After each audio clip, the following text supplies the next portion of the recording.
నమస్తే అండి అందరికీ. మరి లక్షవారాల్లోని నేను 3 కథలైతే మనకి ప్రాచుర్యంలో ఉన్నాయి అని చెప్పాను కదా. ఇదివరకట్లోని మనము సుశీల కథనైతే చెప్పుకున్నాము. మరి లక్షవారాల్లోనే ఈ మార్గశిర మాసంలోని శ్రీ లక్ష్మీ పురాణం అని ఉంటుందన్నమాట. గురువారపు వ్రత కథ ఏ విధంగా ఉంటుందనేది ఈ రోజు చూద్దాము.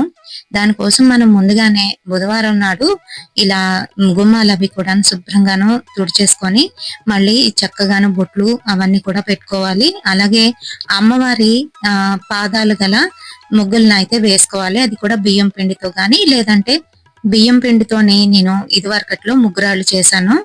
ఆ వీడియో కూడా నేను కింద డిస్క్రిప్షన్ లో ఇస్తాను, చూడండి. ఆ వీడియోను ఇంకా సుశీల వీడియో కూడా ఇస్తాను. ఆ రెండు చూస్తే మీకు అర్థమవుతుంది. ఆ తర్వాత అమ్మవారిని ఏ విధంగా ప్రతిష్ఠించుకోవాలి అనేది ఈ కథలోనే ఉంటుంది. నేను ఇప్పుడు చూపిస్తున్న వీడియోలో కూడా ఉంటుంది. అయితే ఇప్పుడు గురువారపు వ్రత కథ గురించి అయితే చూసేద్దాం. మరి మీ అందరికీ కూడా అర్థమయ్యే రీతిలోనైతే నేను చెప్తానండి. అయితే పూర్వము పరాశర మహాముని ఇంకా నారదుల వారు ఇద్దరు కూడా భూమండలంలోని సంచరిస్తూ ఉండగా వారైతే ఒక గ్రామం చేరుకుంటారు. ఆ గ్రామంలోని వాసులందరూ కూడాను అంటే 4 జాతుల వారిలో కూడాను ఎటువంటి తారతమ్యం లేకుండాను పూజలు అయితే సలుపుతూ ఉన్నారు. పూజలు చేస్తూ ఉంటే ఎవరికి పూజలు చేస్తున్నారు, ఏంటి ఇంత గొప్పగా చేస్తున్నారని నారద ముని అయితే అడుగుతారనమాట. అయితే ఆ మాటలకు పరాశర మహర్షి, నువ్వు అదృష్టవంతుడు నారద, ఈ వ్రతం వినడానికి చాలా అదృష్టం అయితే ఉండాలి. ఇప్పుడు నేను ఈ వ్రతం ఎవరి గురించి, ఇది ఎవరు చేశారు అని కూడా చెప్తాను అంటూ ఇలా అయితే మొదలు పెడతారు. అదేంటి అనంటే ఇది లక్ష్మీదేవికి సంబంధించిన వ్రతము. గురువారం నాడు లక్ష్మీదేవికి అత్యంత ప్రీతికరమైన రోజు. ఆ రోజున చేసే ఈ వ్రతంలోని అమ్మవారి పాదాలు గల ముగ్గులు వేసి అందరూ కూడాను అమ్మవారికి భక్తి శ్రద్ధలతోని నివేదాలు అర్పించి చేస్తూ ఉంటారు అని అంటే, ఇంతకు ముందు ఇది ఎవరు చేశారు, ఎవరు దీని వల్ల లక్ష్మీదేవి కరుణకు పాత్రులయ్యారు అని అడిగితే అప్పుడు నారదుల వారికి పరాశర మహర్షి ఇలా చెప్తూ ఉంటారనమాట. మార్గశిర మాసంలోని వచ్చే ఆ గురువారాల్లోని లక్ష్మీదేవి పూజలు చేస్తారు కదా, మరి అందుకనే లక్ష్మీదేవి స్వామివారి పాదాలు ఒత్తుతూ ఇలా అయితే అడుగుతుందన్నమాట. నేను నగర సంచారం చేసి వస్తాను స్వామి అని అడిగితే స్వామివారు సరే వెళ్ళిరా అని చెప్తారు. అయితే స్వామివారు కూడాను కపటంగా ఆమె వెనకాతలే ఒక ముసలి బ్రాహ్మణ స్త్రీ వేషం ధరించి ఒక ఇంట్లో వెళ్ళి కూర్చుంటారు. అయితే అమ్మవారు ఊరంతా కూడా తిరిగేస్తుంది. ఆ తర్వాత ఆ గ్రామంలో ఉన్న ఆ చిట్ట చివర ఇంటికైతే వస్తుంది. అక్కడే విష్ణువు అయితే ఉన్నారు. మరి అక్కడికి వచ్చి, ఓ అవ్వ, ఈ రోజు గురువారం కదా, ఎవరు కూడాను స్నానం చేయకుండా ఇంకా పూజలు చేయకుండా అలా ఉన్నారేంటి, ఈ రోజు పూజలు చెయ్యాలి కదా అని అంటే, ఎవరికి చేస్తారు తల్లి, ఈ రోజు అసలు ఏం పూజ అని అడుగుతారు. ఆ మాటలకు మనకి లక్ష్మీదేవి చెప్తున్న విధంగాను అదేంటంటే ఈ వ్రతంలో ఉండే నియమాలు, ఇంకా ఏ పని చెయ్యాలి ఏ పని చేయకూడదు అనేదంతా కూడాను ఇక్కడ మనకి తెలుస్తుందన్నమాట. అదొకసారి చెప్పేస్తాను, వినేసేయండి. తెల్లవారుజామునే నిద్ర లేచి గోమయంతో ఇల్లు వాకిలి అలుక్కొని లక్ష్మీదేవి పాదాలు గల ముగ్గులను అయితే పెట్టుకోవాలి. ఇదిగో ఇక్కడ నేను పెడుతున్నాను కదా, గోమయంతో ఇంట్లో అలకలేం కాబట్టి పసుపుతోనే అలుక్కోవచ్చు, లేదంటే జేగురు మట్టి ఉంటుంది కదా దాంతోనైనా అలికి దాని మీద లక్ష్మీదేవి పాదాలు గల స్టెన్సిల్ తోని నేను ఈ రకంగాను ముగ్గు అయితే వేశాను. ఇది ఖచ్చితంగా బియ్యం పిండితోనైతే వేసుకోవాలి. కొత్త కొలత పాత్ర అయితే ఒకటి తీసుకోవాలి. బియ్యం కొలడానికి మనము ఒక కుంచెను వాడతాం కదా, ఈ మధ్య కాలంలో చాలా మంది వెండిది కూడా కొనుక్కున్నారు కదా, మీ దగ్గర ఉంటే అది వాడండి. లేకపోతే కొత్త గ్లాసు, అది వెండిది కావచ్చు, లేదంటే ఇత్తడిది కావచ్చు, రాగిది కావచ్చు, మీకు ఏది సౌలభ్యంగా ఉందో అదైతే వాడుకోవచ్చు. నేనైతే ఇక్కడ వెండిది, ఇదిగోండి ఈ గ్లాస్ ఎప్పుడు పెడుతూ ఉంటాను అనమాట. ఈ గ్లాస్ కి రకరకాల ముగ్గుల్లాగా బొమ్మలు అయితే వేసుకొని బొట్లు పెట్టుకోవాలి. మరి స్నానం చేసి శుభ్రమైన వస్త్రాలు ధరించి శుచి అయ్యి ఒక బల్ల కడుక్కొని దాని మీద కొత్త ధాన్యము, ఎరుపు గాని తెలుపు గాని లేదంటే నలుపు గాని మీకు ఏవి దొరుకుతాయో ఆ ధాన్యం తెచ్చుకొని ఆ ధాన్యం కొద్దిగాను వేయాలి. వేసిన తర్వాత మరి కొంచెం కొత్త కొలత పాత్రలో కూడా వేయాలి. ఆ తర్వాత దానిపైన 3 పోక చెక్కలు తీసుకొని వాటిని పసుపు నీళ్ళల్లో కడిగేసి దానిపైన తెల్ల ధాన్యము ఈనెలు తీసుకొచ్చి దానిపైన అయితే పెట్టాలి. అది జడలాగా అల్లాలి. అమ్మవారి జడలాగా భావించి మనం దాని మీద పెట్టి అల్లాలన్నమాట. అయితే ఈ మనకి బయటన పక్షులు తినడానికి ఒక కుచ్చెని తీసుకొస్తున్నాం కదా! అలాంటి కుచ్చెని తెచ్చుకొని అవి ఈనుల్లాగా ఎళ్లి జడలాగా అయితే పెట్టుకోవచ్చు. అయితే నేనిక్కడ ప్రత్యేకించి అమ్మవారికి స్థాపించడానికి కలశాన్నయితే తయారు చేస్తాను. ఈ కలశంలోని పసుపు, కుంకుమ ఇంకా జవ్వాదు అయితే మిక్స్ చేసుకుని సో చాలా మందికి పోక చెక్కలంటే తెలియదు కదా! అందుకే ఇక్కడ నేను చూపిస్తున్నాను. ఇవి ధాన్యం మీద పెట్టుకోవడానికి, మనం కుంచెంలో వేసిన ధాన్యం మీద పెట్టుకోవడానికి. అయితే ఈ కలశంలోని నేను ప్రత్యేకించి లక్ష్మీ గవ్వలు, ఇంకా గోమతి చక్రాలు, ఇంకా గులివెంద గింజలు, వసకము, ఉంటే తామర గింజలు ఇవన్నీ కూడాను ఖచ్చితంగానైతే వేస్తానండి.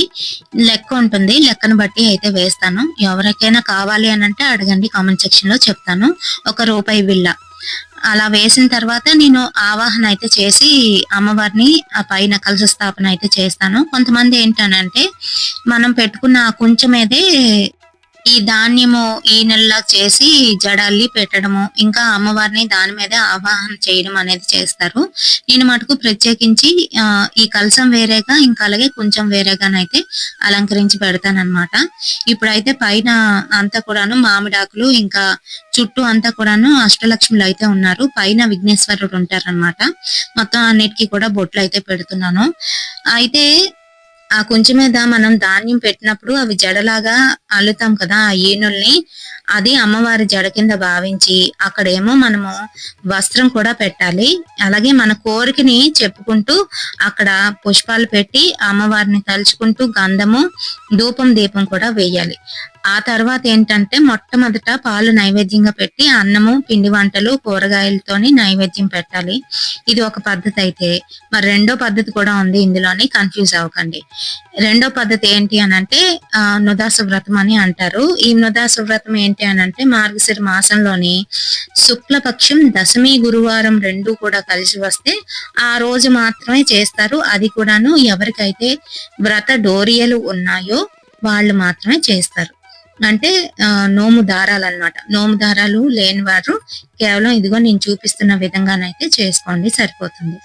అయితే వాళ్ళు ఏం చేస్తారు అనంటే నిద్ర లేవగానే మనలాగే గోమయంతో ఇల్లు వాకిలి అలుక్కొని స్నానం చేసి శుభ్రమైన తర్వాత ఇంట్లోని తూర్పు దిశగాను లక్ష్మీదేవిని ఉంచి పోక చెక్కలు ఇంకా పసుపు నీళ్ళల్లో శుభ్రం చేసుకొని వాటిని పంచామృతంతో కూడా శుద్ధోదక స్నానం చేయించి ఆ తర్వాత ఆసనంపై పెట్టి గంధం రాసి పుష్పాలు పెట్టి లక్ష్మీదేవిని పూజిస్తూ 10 ముడులు అయితే వేస్తారు. 10 నాడులు గల దర్భను తీసుకొచ్చి, చెప్పాను కదా వ్రత డోరియలు ఉన్న వాళ్ళు వేరే విధంగా అయితే చేస్తారు.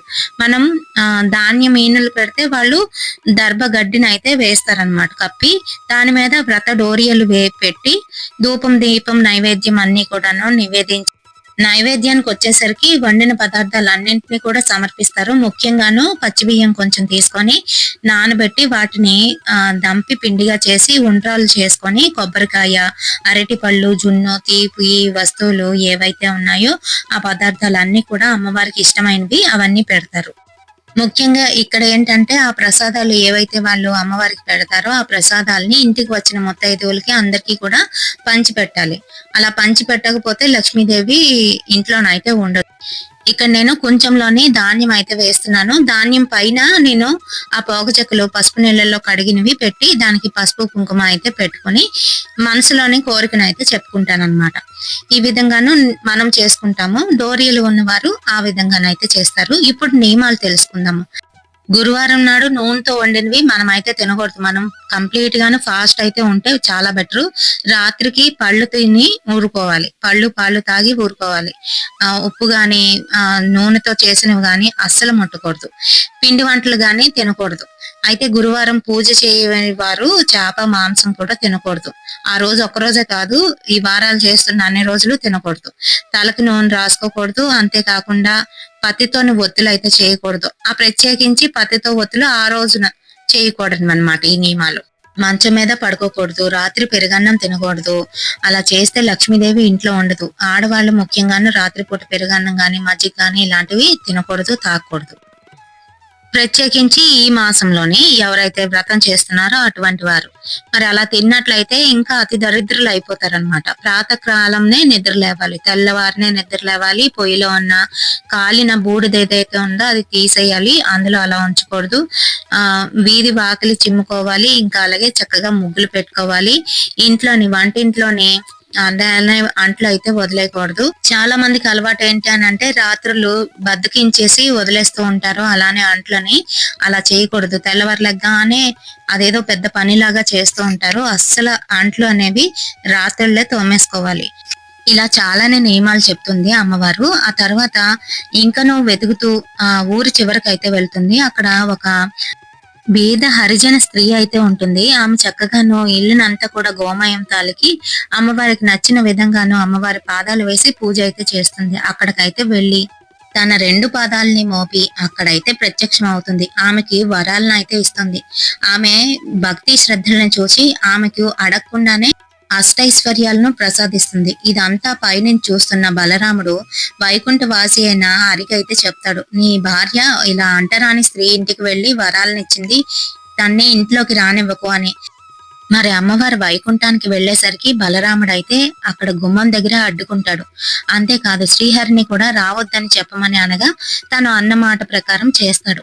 ఆ తర్వాత అమ్మవారు తన ఒంటి మీద ఉన్న ఆ పట్టు వస్త్రాలని ఇంకా వస్తువుల్ని అక్కడే విడిచిపెట్టి తను చిరిగిపోయిన బట్టలను వేసుకొని వెళ్ళిపోతుంది. ఎప్పుడైతే అమ్మవారు వెళ్ళిపోయిందో వైకుంఠం అంతా కూడాను బోసిపోతుంది. అసలు అక్కడ ఉన్న బంగారు వస్తువులన్నీ కూడా మట్టి పాత్రలాగా మారిపోతాయి.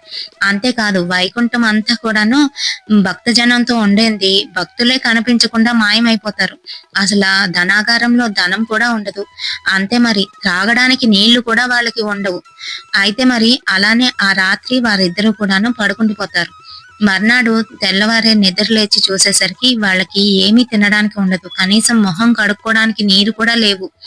ఆ సమయంలో వాళ్ళు ఏంటనంటే ఇంకా బలరాముడు అంటాడనమాట, సరే మనం నిన్నటి నుంచి ఏమీ తినలేదు కదా, కనీసం భిక్షాటన చేసుకొనైనా ఏదైనా తిందాం అంటూ ప్రతి ఇంటికి కూడా వెళ్లి అడుగుతూ ఉంటారు. అయితే వారిని చూసిన వాళ్ళందరూ కూడాను కపట స్వామీజీలు అని చెప్పి వారిని తరిమి కొడుతూ ఉంటారు. మరొక చోట పెడదామని కొంతమంది మునులు చూసినప్పటికీ కూడాను వాళ్ళ దగ్గర ఉన్న పాలు, అన్నం ఇలాంటివన్నీ కూడాను మాయమైపోతూ ఉంటాయి. అంతేకాదు ఆఖరికి ఏమీ తోచక తామర తూములు తిందామని ఆ కొలంలోకి వెళ్లేసరికి నీరు, తామర తూములు అన్ని కూడాను మాయమైపోతాయి. ఇంకా మరి వాళ్ళకి ఏమీ తోచక అలానే ఒక సముద్రం వైపు వెళ్తూ ఉండగా అక్కడ సచ్చిదానంద స్వామి యొక్క ఆశ్రమం అయితే కనిపిస్తుంది. అక్కడ దేనికి లోటు ఉండదు అని చెప్పి వీరు వెళ్ళేసరికి అక్కడ కూడాను కొరత అయితే వచ్చేస్తుంది. వీళ్ళకి తినడానికి లేక అక్కడే స్వామివారు కళ్ళు తిరిగి పడిపోతారు. అయితే మరి తనని తీసుకొని జాగ్రత్తగా తమ్ముడితో పాటు ఒక ఇంటి వైపు అయితే వెళ్తారు. అది చూస్తే చాలా అద్భుతంగా వైభోగంగానైతే ఉంది. ఆ అరుగు మీద వారిద్దరూ కూడాను సేద తీరుతూ ఉంటే అమ్మవారు లోపల నుంచి చూస్తుంది. అది మహాలక్ష్మి అమ్మవారి గృహం అన్నమాట. అయితే చెలికత్తిని పంపించి వారిని లోపలికి వచ్చి భోజనం చేయమని చెప్పు అని చెప్పి స్నానానికి నీళ్లు పెడుతుంది. అన్ని అయిన తర్వాత అయితే మరి ఇది ఎవరి గృహము అని అక్కడున్న దాసీలను అయితే అడుగుతారు. అప్పుడే వారికి కూడా తెలుస్తుంది ఇది మహాలక్ష్మి గృహము అని. అయితే వెంటనే ఇంకా బలరాముడు తన తమ్ముడినైన శ్రీ మహావిష్ణువుని లోపలికి వెళ్లి లక్ష్మీదేవిని క్షమించమని అడగమని పంపిస్తాడు. మరి లోపలికి వెళ్ళిన శ్రీ మహావిష్ణువుని చూసి అమ్మవారు కాళ్ళకి పాదాభివందనం చేసి కాళ్ళు కడిగి తన తలపైన ఆ నీళ్లని చల్లుకుంటుంది. నాదా, మీ అన్నదమ్ములిద్దరూ నన్ను ఇంటి నుంచి వెళ్ళగొట్టారు కదా, ఇప్పుడు ఎలా నా ఇంటికి వచ్చి భోజనం చేశారు? చండాలపు దాని ఇంటకేల వచ్చినారు? ప్రాణములు పోయినప్పుడు జాతి కుల భేదములు అడ్డురావు కదా అని నిష్ఠూరంలాడింది. అప్పుడు శ్రీహరి చిరునవ్వుతో నవ్వుతూ, ప్రియా, మేమిద్దరము భిక్షమెత్తుకొని తిరగడము అందరూ చూసినారు. ఆ తర్వాత నువ్వు భోజనం పెట్టడం కూడా అందరూ తెలుసుకున్నారు. మాకు శిక్ష సరిపోతుంది. నీవు లేనందున వైకుంఠం అంతా కూడా చిన్నబోయింది. నీవు లేకపోవడం వలన మాకన్నీ కూడా లోపంలే జరిగాయి. గాన మా వెంట రమ్ము, వైకుంఠానికి పోదము అని పలుకగా శ్రీహరి మాటలు విన్న లక్ష్మీదేవి ఆ ఇంట్లో నుంచి వైకుంఠానికైతే తిరిగి వచ్చేసింది. మరి వైకుంఠానికి ఎప్పుడు వచ్చిందో ధనాగారం అంతా పూర్తిగా ధనంతోని, బంగారంతోని, బంగారు నగలతోని నిండిపోయింది. వస్తు వాహనాదులన్నీ కూడాను వచ్చేసాయి. దాసీ జన్మలతో భక్త కోటితోని వైకుంఠము కలకల్లాడెను. కాన ఓ నారద, గురువారం నాడు లక్ష్మీ పూజ చేసి ఈ వ్రత పురాణంను చదివిన వారు లేదా వినిన వారికి వెనుకటి జన్మలోని చేసిన పాపాలన్నీ కూడా నశించి మోక్షం కలుగుటయే కాక 1,00,000 గోదానములు చేసినంత ఫలితము కలిగి అష్టైశ్వర్యములతో తులతూగెదరు అని నారదుల వారికి పరాశర మహర్షి అయితే చెప్పినట్టుగాను ఈ వ్రత రాజం అయితే ఉంటుంది. మరి లక్ష్మీ పురాణము పఠించిన ప్రతి మానవుడు కూడాను ముక్తి నొందుతాడని, మార్గశిర మాసం అంటేనే మార్గదర్శకము అని అంటారు కాబట్టి అటువంటి వాడు మార్గదర్శకము కాగలడని ఆ పరాశర మహర్షి నారదులతోని ఇలా లక్ష్మీ పురాణము వివరించి చెప్పారు.